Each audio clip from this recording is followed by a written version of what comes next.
So alright guys, I set up the camera on my fuel jug out of all things. It's kind of warm today. I got the car outside and letting it cool down. I've had it out all morning. Been driving the Cutlass around, went to my buddy's, took a look at his Chevelle, had an oil leak. I guess the reason why I'm making this video is we want to fill in the blanks with the cars that these combinations were in, because again, it's kind of like a revival, like I mentioned in the other video, and it gets confusing at times, and I know I've mentioned it here and there. So JJ made a video showing you guys the Red 64. It's good guy, I'm just gonna call him Dave. He bought that car from somebody who had built it. It was probably built sometime in the early 90s, I assume. It's a back half car with ladder bars. It still has stock front suspension. You know, it's a bread and butter race car, you know, and it's got bigger tires in the back. It's got 456 gears. I think it weighs like 3,100 pounds or 3,200 pounds with JJ in it or something like that. I mentioned it in another video, but I'm going to let him do the talking, and I'm going to add those videos onto the end of this video I'm making now. So when you guys hear me talking about the J-heads, as far as that whole top end goes, it was the J-heads, the Torker, though that top end was on a very similar 455 short block. That was in a 75 Le Mans. And that car, I believe, with the J-heads, like 10.5 to 1 compression or something like that, was running in the 1150s to 1160 range. We couldn't produce any time slips from back in the day. And there is videos out there, but the problem is that I can't download them off of Facebook. I have a hard time getting that to happen. I even downloaded an app to try to do that. It's just very hard. But the car did run the number with those, and then it eventually got Edelbrock heads, and that whole top end sat for I don't know how many years. Eventually that car got sold. I actually almost bought it. And but it ran 1150s, 1160s. The only difference with the short block that we're using now with that top end is we're roughly at about like the high 9.9, 10 to 1 compression ratio area with just very rough figures. So like obviously the dynamic compression has a lot to do with how much you're actually going to use. I'm talking static compression where by quick numbers and measurements, I was at like 9 3/4 to 1.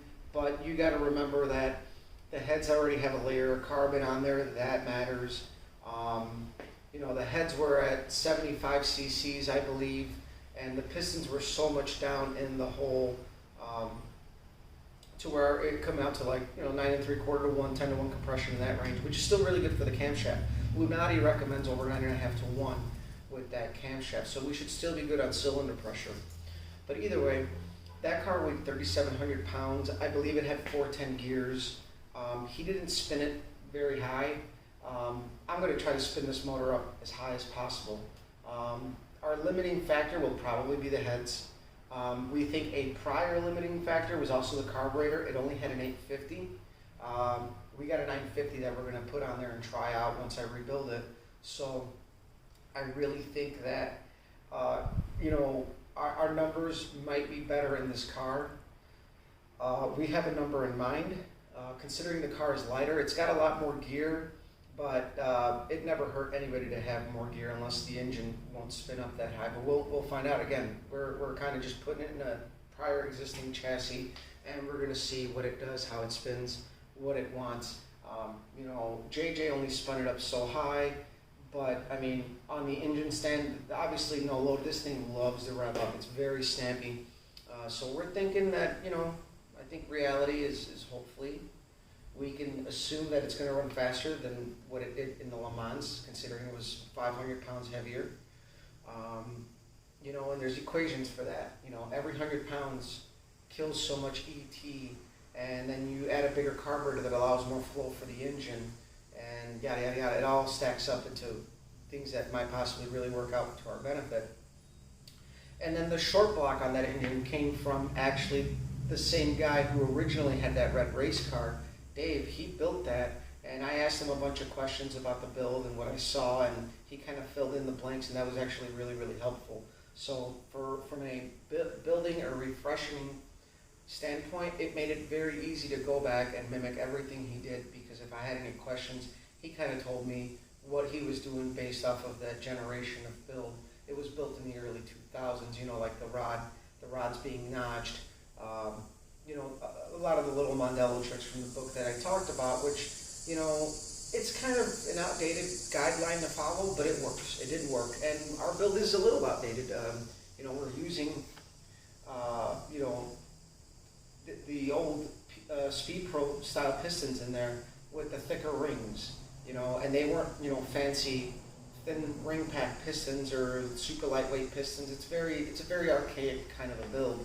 So I think that all in all, that style of build suited our needs. If I was to do it from scratch, I would do it very differently. I'd go with like an SRP piston, thinner rings, tighter ring pack, you know, the whole 9 yards on that. I would definitely do it different, because my small block has lightweight pistons, and it makes a difference on how that thing revs up compared to the old setup with the Speed Pros. Not only that, it's a whole different animal. But so either way, guys, the engine is off at my buddy's. Next weekend, we're going to try to make it work. We're both going to work on it. Hopefully I can bring you some videos of that little thrash session, that if we can make it work, and go from there. I'm going to try to put in a couple of pictures into the video through editing of that Le Mans. I do have some really good pictures JJ got me. The car would do some cool wheelies. For a heavy car, it moved with a J-headed big block. I mean, 1150 and a 3,700 pound car. My car weighs 3,250 with me in it. So right off the bat there, that's 450 pounds. In theory, when my gear combination is very similar to his.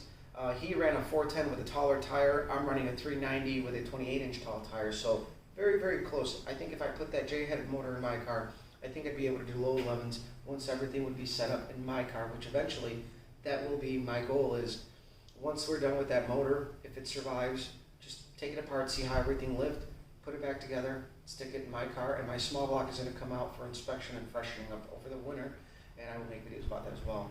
So either way, I won't make it long, because we're going to have to lop on another couple of minutes of videos that JJ made for us, which I'm very thankful for, because we're going to show you guys the car on here. I've shared it on, you know, Instagram and stuff, and on my personal Facebook page, but I haven't made formal videos with that car, so kind of excited. This is a fuck it build. I've had some comments on there where people like are taking this way too serious. I am not doing this because we're being serious. This is strictly for fun. This is something that we decided to do as friends, something that I've never done. I don't know if he's done it before, but we kind of partnered up just for fun to do something like this, and hopefully get you guys some cool content, get you guys some ideas on how to do a little bit of a budget build. Yeah, I had a lot of help from friends with parts, but you know, the car hobby is a very social hobby. What I did, you guys can do very easily through networking, making friends, making connections. I mean, I didn't solely make friends for these reasons, but you become friends with people that have fast cars, and they always have old parts lying around. And I like to give those old parts a new home, and I like to build my stuff that way, because everybody kind of wins. They get a little bit of payback on their used parts. I get to build something that doesn't break the bank. And chances are most of the parts that I've actually gotten have always been in good shape. I've never had a major part failure with my budget builds. Even on my small block, I mean, that whole short block was free. It had Pro pistons in it. And then I sent everything to the machine shop. I set it all up to what I wanted with the right ring end gaps and all that stuff. And then, you know, the cylinder heads came from another friend. Another friend of mine ported them. I got the intake from another friend. One friend modified it, milled it, blended it for 4150. And my other friend ported it, so it was very, you know, it was a very communal style build, and I like doing that stuff. In the last couple of years, I've really learned to work with people, and kind of step aside and work with people, and learned a lot of new things in the last couple of years. So that's my advice to you guys. You guys can do it too. I mean, it's not very sophisticated, or you guys can see I'm not the most sophisticated guy in the world, but I like to build stuff, and if it breaks, then so what? You know what? It's an opportunity to learn. Failure leads to something, unless you don't learn from it. So that's the whole key with this build, is it's just for fun. We're doing this for fun. We're not going to take it too serious. The Oldsmobile world is full of too many nut tuggers out there, and this is just like the anti-Oldsmobile style build, if you will. So I'll let you guys go. I'm going to walk around. Share, like, and subscribe.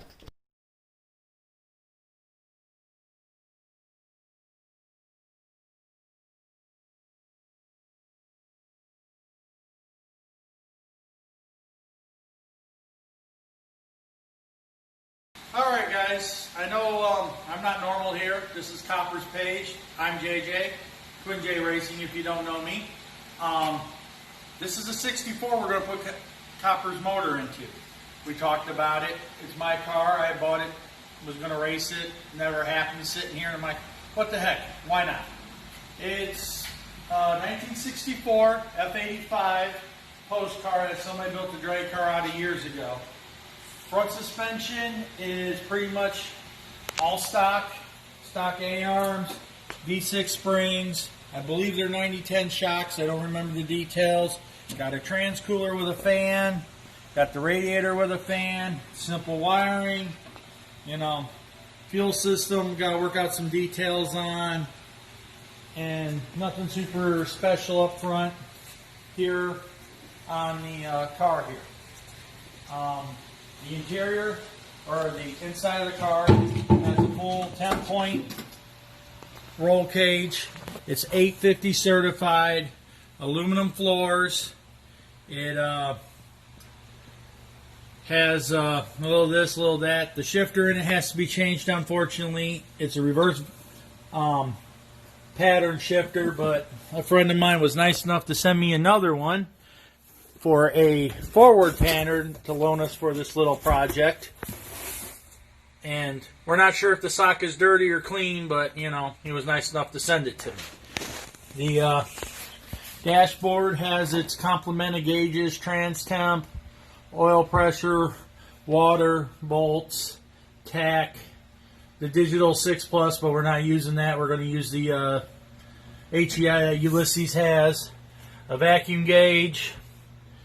Like I said, aluminum floors, full 10-point roll bar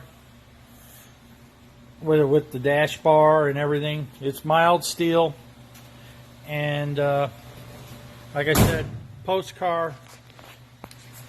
Now we come back here. Here's one of the headers we're going to use. There's another header that we're going to use because they've been set up for the motor to be moved back. But the car has been back halved, has ladder bars. It's got 31, I believe they're 4x14 tires on it. Oh yeah, 31 by 14 15s. It's got a 456 gear. And then here in the trunk it's got a small, I believe it's a 3-gallon fuel cell, a battery hold down back here. Still the heavy steel trunk lid. Car has a 9-inch underneath of it. Oh, can't really see it real well. Let me see if I don't know how to turn my light on. Alright. There we go. My son's smarter than I am. Help me out here. Got a 9-inch with single adjustable coilovers from QA1. Like I said, it's ladder bars. Nice old school, well, not so much old school, but nice ladder bar setup. Yeah, I was messing around with fuel pump and filter earlier. Got to kind of figure that out.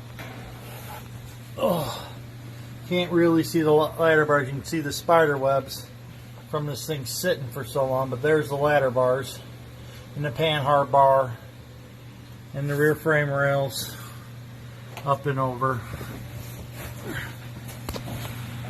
Alright, here's a little better look at the ladder bars underneath here. When I get the car jacked up in a few days, we will try to get some better pictures and stuff. This is just kind of a rough video. Panhard bar, the other ladder bar, you know, the front of the 9-inch. Nothing super special, super trick. I mean, ladder bars are awesome. You know, they're set right in the center. See how this all works out. But this car, when my buddy Dave had it, he had a diesel converted motor in here I don't know what his horsepower numbers were, but it was running 990s, standing on the back bumper, you know. So our goals are within reason with this. And there's a nice aluminum dry shaft that came with it. Goes with the 400, you know. So we'll see what happens. And that's it.